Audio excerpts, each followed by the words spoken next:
kita buat daftar nama, kita harus selanjutnya adalah klasifikasi.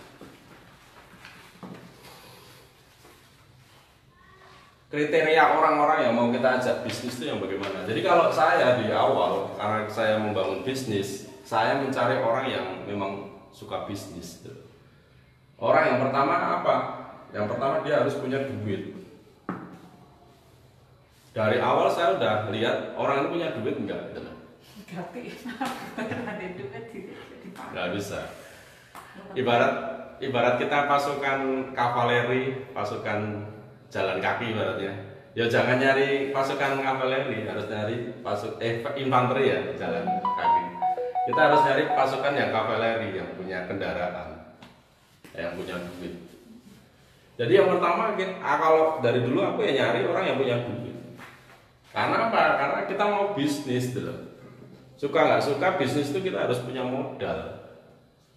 Karena karakter orang, saya udah berkali-kali modali orang. Kalau orang itu nggak punya hasrat untuk tanggung jawab yang besar, ya duitnya habis, barangnya habis. Gitu. Terus yang kedua, dia punya kendaraan. Ya, bisa motor atau mobil. Kalau saya keluar kota, target saya adalah orang yang punya mobil. Harapannya apa? Harapannya taruhlah saya ke Padang. Saya mau roadshow di Padang atau mungkin di Sulawesi lah. Ya minimal member saya atau tim saya harus punya mobil. Kenapa? Minimal dia bisa jemput saya ke bandara. Minimal kalau enggak ya kita bisa roadshow itu pakai mobil. Sebenarnya bisa sih, nggak ada masalah motor apa kita bisa rental gitu. Cuma kan namanya bisnis kan kita harus mengukur yang namanya cost biaya. Ya daripada cost biaya ini untuk rental, yang penting untuk beli bensin aja member kita kan, nggak masalah. Toh kita datang ke kota itu kan juga untuk membesarkan bisnis mereka kan gitu. Jadi kalau dari awal saya nyari orang ya ini duit, dia punya kendaraan. Terus yang ketiga dia supel, mudah gaul. Jadi sebelum saya datang ke suatu kota atau ketemu orang, ya saya minta daftar nama dia mau ngisi nggak daftar nama ini. Terus dari daftar nama ini dia sudah klasifikasi belum? Karena rata-rata kalau orang yang gaul, supel ini dia banyak teman A, B, C, D gitu loh.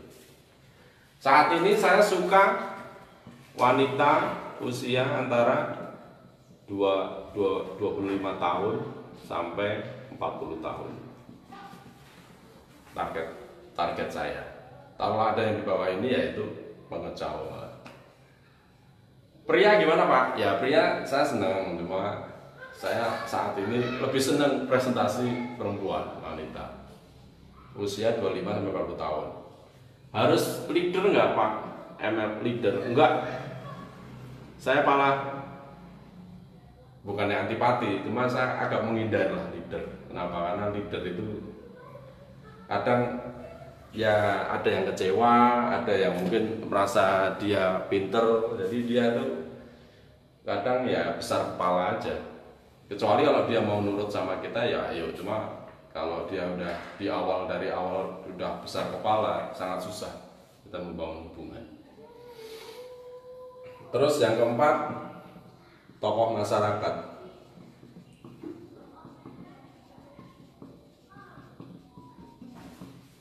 Bisa RT, RW, lurah, camat, bupati, raja. Saya sendiri di Makassar sempat ya istilahnya ya presentasi tokoh masyarakat. Ada namanya Raja Bolopangkeng. Ini saya presentasi. Memang dia secara bisnis nggak jalan tokoh masyarakat, tapi secara daftar nama atau secara ketokohan kita bisa jual mereka. Ini loh, Raja Bolopangkeng aja udah mengonsumsi produk ini. Ini loh Pak Camat. Bahkan saya di Lubuk Banggai itu acara champion seminar itu yang menghadiri bupatinya langsung, ngobrol langsung deh. Ya mungkin secara politik dia datang ke acara saya karena dia tahu ini masa kan, dia untuk ya mau branding kayak mau pencitraan ya walau. Cuma intinya ya kita simbiosis saja gitu. Saya sering pakai orang-orang ini untuk apa? Untuk ya istilahnya ya bukan KKN sebenarnya, ya untuk ketokohan mereka aja. Ini loh, si A walaupun dia camat dia udah pakai si B. Karena di kultur masyarakat Indonesia rata-rata masih ketokohan ini masih dipakai. Suka nggak suka ya kita harus datang ke tokoh itu gitu. Makanya saya kalau datang ke suatu tempat biasanya saya ziarah dulu, kulonuwun dulu sama pendiri kota itu udah saya lakuin dari saya membangun bisnis. Secara yang udah meninggal, secara yang masih hidup ya saya datang gitu. Makanya kalau orang-orang yang suka bisnis atau punya mobil pasti dia punya akses ke tokoh-tokoh. Ya kalau dia nggak suka bisnis ya orang biasa ya nggak mungkin lah dia punya akses ke sini, karena punya akses ke tokoh masyarakat ini juga nggak gampang. Memang rata-rata memang dasar orang bisnis. Makanya kalau saya kayak di Lubuk itu yang saya sponsori kan Bos Optik terbesar di sana gitu. Terus kalau di Makassar itu Bos bengkel, istrinya kerja di BRI, suaminya polisi, tapi dia punya bisnis bengkel, udah tak sponsori. Kalau di Pekanbaru saya sponsori kontraktor, orang Chinese kontraktor. Lubuk itu kayaknya aku pernah kenal Senggus. Oh yang optik itu punya Optik Raisa. Rolista. Rolista, oh. Terus kanunnya Optik Raisa slow down gitu dia kanunnya apa jenengnya? Tekannya slow down. Dia aslinya orang Tasik gitu, cuma mau pindah ke sana. Istrinya orang Tasik gitu. Orang Tasik. Ya. Jadi ini nanti teman-teman klasifikasi daftar prospeknya. Orang ini punya duit ya, kalau nggak punya duit sementara coret dulu. Cari yang punya duit. Karena kita mau nggak suka kan kita presentasi kan tujuannya ya orang itu closing kan. Kalau memang orang itu nggak punya duit ya mohon maaf. Mereka mungkin gampang closing, tapi biasanya ya nyicil bayarnya atau barangnya dipakai dulu. Padahal kita namanya bisnis kan harus putaran cash keras gitu loh ibaratnya. Kecuali kalau memang dana kita berlebih, kita mau bantu support orang ya monggo. Cuma kalau di awal aku bangun dulu bisnis, ya memang nyari orang yang punya duit. Karena ibaratnya aku sendiri belanja produk kan nggak ngutang ke pabrik, aku juga belanja kan gitu. Ya masa aku ngutangin ke orang itu udah salah gitu. Karena apapun ceritanya bisnis itu kayak bisa ya cash keras seperti itu. Ini teman-teman. Nah ini nanti PR di rumah diisi.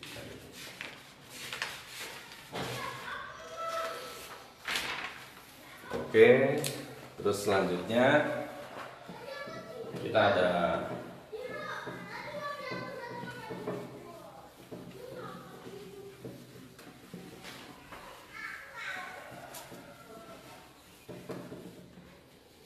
materi inti kita adalah bagaimana membangun bisnis yang besar dan kokoh.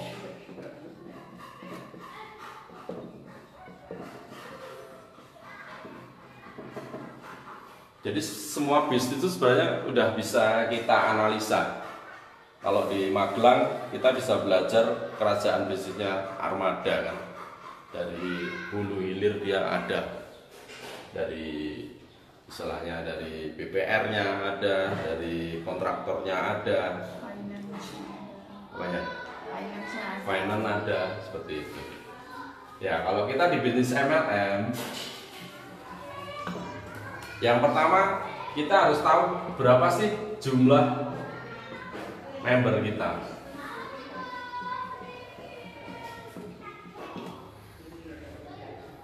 Jadi kalau saya baru sendiri ya sudah tulis saja saya sendiri satu.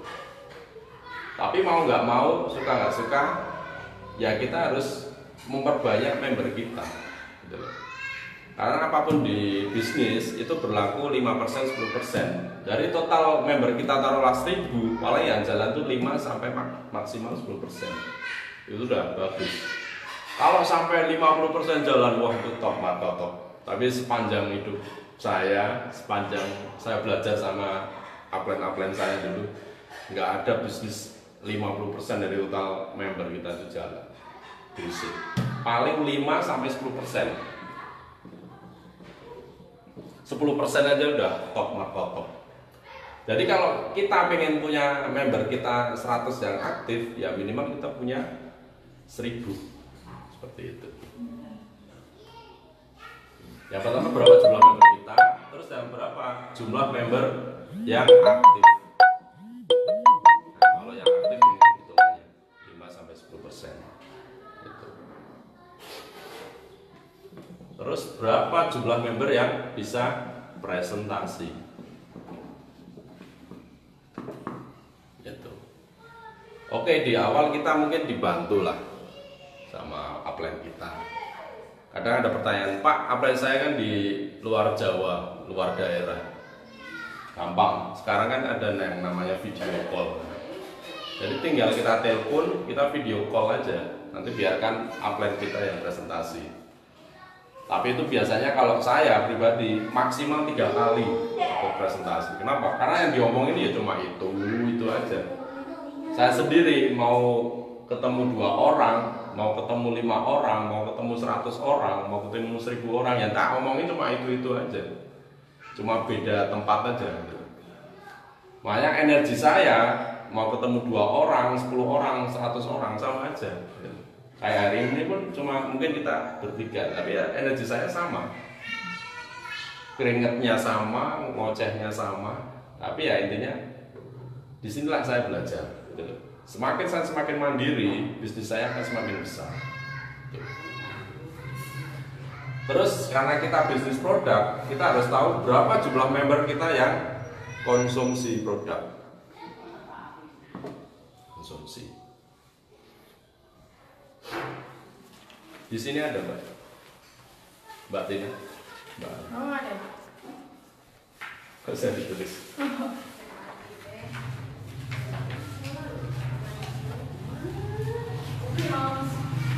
Nah, ada. Jadi kita harus paham bahwa member kita itu adalah konsumen kita. Jadi di bisnis MLM itu adalah seorang konsumen itu bisa ikut memasarkan produk, kekuatannya di situ. Jadi kita harus tahu, taruhlah orang itu hanya seorang konsumen, jangan dipaksa untuk berbisnis. Jadi kalau kita ketemu konsumen, ya dia hanya seorang konsumen, ya sudah. Ya kita layani sebagai konsumen, gitu, hanya untuk produk. Jangan paksa untuk ke bisnis. Banyak sekali mungkin konsumen kita arahkan ke bisnis, kita paksa, nggak bisa.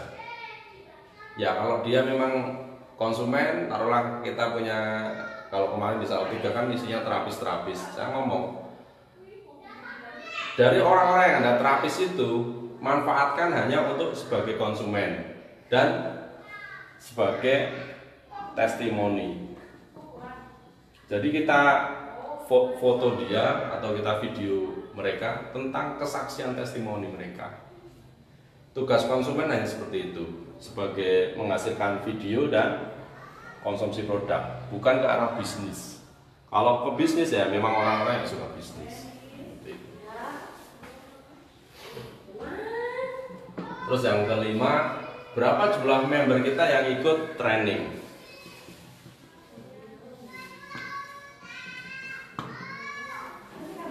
Semakin banyak orang yang ikut training, semakin pintar mereka, semakin besar bisnis kita. Pak, saya belum punya member, ya udah kita sendiri. Karena di sini bisnis ini tidak ditentukan oleh upline kita, tidak ditentukan oleh downline kita. Yang menentukan siapa? Diri kita sendiri. Saya pribadi nggak punya upline sebenarnya, gitu. Makanya saya sendiri belajar dari berbagai sumber, gitu. Ya kalau dulu teman-teman ibaratnya posisi saya ya sangat berat di awal. Saya memulai bisnis ini dari garasi rumah saya. Produknya hanya baru 3, mungkin stroberi sama coklat. Ya ibaratnya karyawan baru ada 3, customer service, bagian keuangan sama gudang. Kadang juga saya merangkap jadi CS juga, merangkap jadi direkturnya. Ya itu di awal. Tapi alhamdulillah sambil jalan ya kita sekarang karyawan kan total udah hampir 20-an lah. Gitu. Ya di awal saya sendiri juga nggak mudah. Makanya kadang kalau ada leader yang ngeluh, saya tantang. Apa kita tukaran nasib aja? Kamu ngurusi perusahaan, aku jadi leader. Karena berpikir orang jadi owner itu enak, ya kalau jalan. Bisnis itu enak kalau kita udah jalan, gitu. Kalau belum jalan ya enggak enak. Dan sekarang pun kita juga harus berpikir gimana caranya mempertahankan bisnis itu jalan. Makanya sekarang pun ibaratnya saya banyak uang investasi ke produk, untuk develop produk dan sebagainya, untuk bangun pertemuan sebagainya.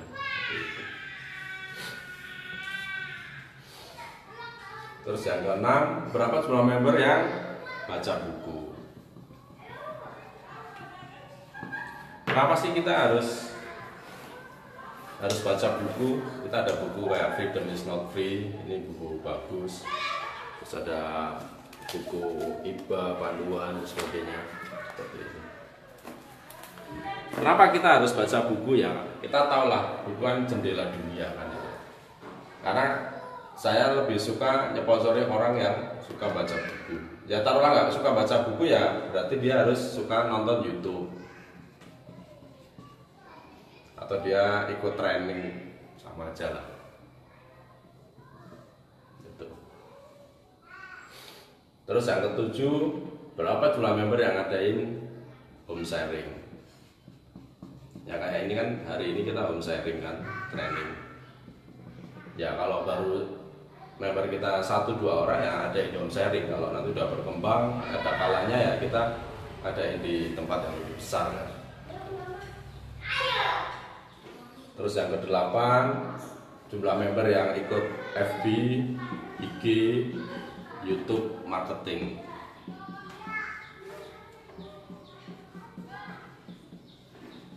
Karena sekarang zamannya milenial, mau nggak mau, suka nggak suka, kita harus belajar FB marketing, Instagram marketing, sama YouTube marketing.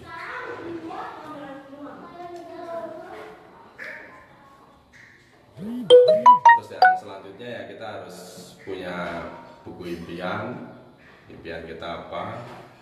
Terus berapa jumlah member yang menggunakan aplikasi PitchAd? Udah tahu belum PitchAd?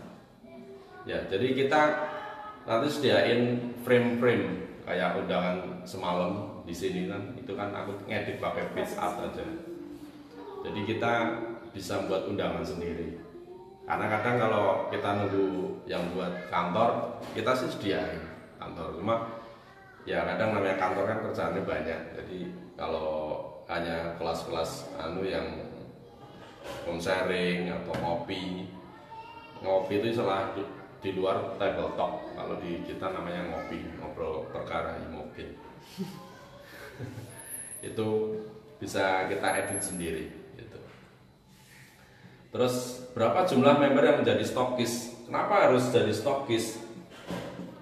Ya karena kita harus nyediain produk gitu loh. Kecepatan produk tersedia ya akan semakin cepat gitu loh. Seperti itu. Terus berapa orang member kita yang bisa buka dashboard website? Jadi nanti teman-teman belajar cara nginput dan sebagainya. Di buku ini juga ada. Harus belajar inputnya seperti itu. Terus yang terakhir, yang punya agenda harian. Jadi kalau kita punya tim, ya kadang-kadang kita sapa, gimana hari ini mau kemana? Ya kalau dia nggak punya agenda harian atau mingguan ya susah. Jadi ini materi-materi kita hari ini, ya ini buat teman-teman yang nonton YouTube dan nonton FB Live kita, silakan Anda pelajari, Anda renungkan. Jadi kalau bisnis Anda selama 3 bulan ini belum berkembang, 6 bulan ini belum berkembang, 1 tahun ini belum berkembang, atau mungkin 2 tahun ini belum berkembang, kita analisa lagi ini. Ini kuncinya di sini. Bisnis besar dan kokoh. Gitu. Oke, itu aja materi kita hari ini, kita sharing saja. Buat yang nonton, terima kasih. Jangan lupa like, up, dan share. Kalau ada pertanyaan silahkan bertanya di kolom komentar. Dan jangan lupa nanti jam 2 nonton Zoom meeting kita. Pematerinya adalah seorang mahasiswa peraih AILA dari Kota Makassar. Dia akan berbicara antara kuliah versus bisnis. Bagaimana dia bisa mencapai reward AILA sambil kuliah. Sampai ketemu di Zoom meeting jam 2. Dadah.